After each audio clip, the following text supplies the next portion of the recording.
It's not an accident that the axiomatic Western individual is someone who was unfairly nailed to a cross and tortured. It's like, yes, right, exactly.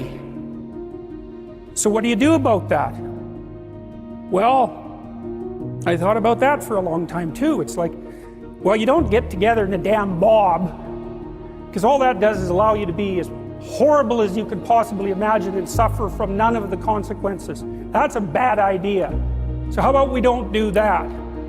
Well, there's a deep idea in the West too. It's like, pick up your damn suffering and bear it and try to be a good person so you don't make it worse. Well, that's a truth.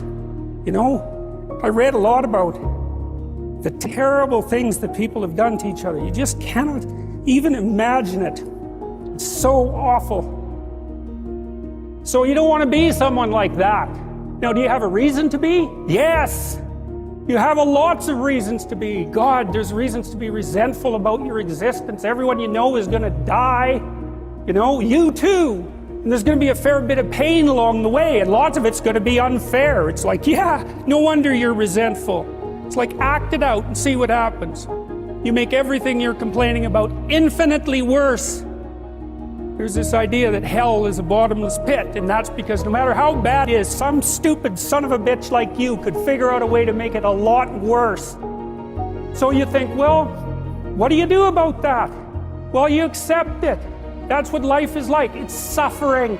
That's what the religious people have always said. Life is suffering. Yes. Well, who wants to admit that? Well, just think about it. Well, so what do you do in the face of that suffering? Try to reduce it. Start with yourself. What good are you? Get yourself together, for Christ's sake, so that when your father dies, you're not whining away in a corner, and you can help plan the funeral, and you can stand up solidly so that people can rely on you. That's better. Don't be a damn victim. Of course you're a victim. Jesus, obviously.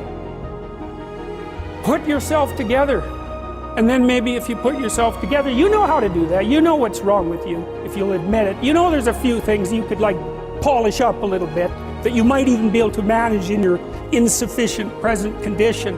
And so you might shine yourself up a little bit, and then your eyes will be a little more open, and then you can shine yourself up a little bit more, and then maybe you could bring your family together instead of having them be the hateful, spiteful, neurotic, infighting batch that you're, like, doomed to spend Christmas with. So then you fix yourself up a little bit, and then you got to figure out, well, can you figure out how to make peace with your idiot brother? And probably not, because he's just as dumb as you, so how the hell are you going to manage that? And so then maybe you get somewhere that way, and your family's sort of functioning, and you find out, well, that kind of relieved a little bit of suffering, although it reduced the opportunities for spiteful revenge, and that's kind of a pain in the neck. And so then you get your family together a little bit, and you're a little clued in then, at least a bit, because you've done something difficult that's actually difficult. You're a little wiser, and so then maybe you could put a tentative finger out beyond the family and try to change some little thing without wrecking it. So, and that's the other message of the West. It's like, how do you overcome the suffering of life? And I'm not saying it's only the message of the West.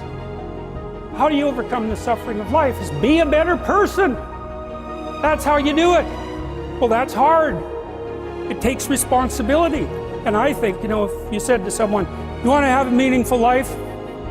Everything you do matters. That's the definition of a meaningful life. But everything you do matters. So you're going to have to carry that with you. Or do you want to just forget about the whole meaning thing, and then you don't have any responsibility, because who the hell cares? And you can wander through life doing whatever you want, gratifying impulsive desires for how useful that's going to be. And you're stuck in meaninglessness, but you don't have any responsibility. Which one do you want? Well, ask yourself, which one are you pursuing? And you'll find very rapidly that it isn't the majority of your soul that's pursuing the whole meaning thing, because, well, look what you have to do that. You have to take on the fact that life is suffering. You have to put yourself together in the face of that.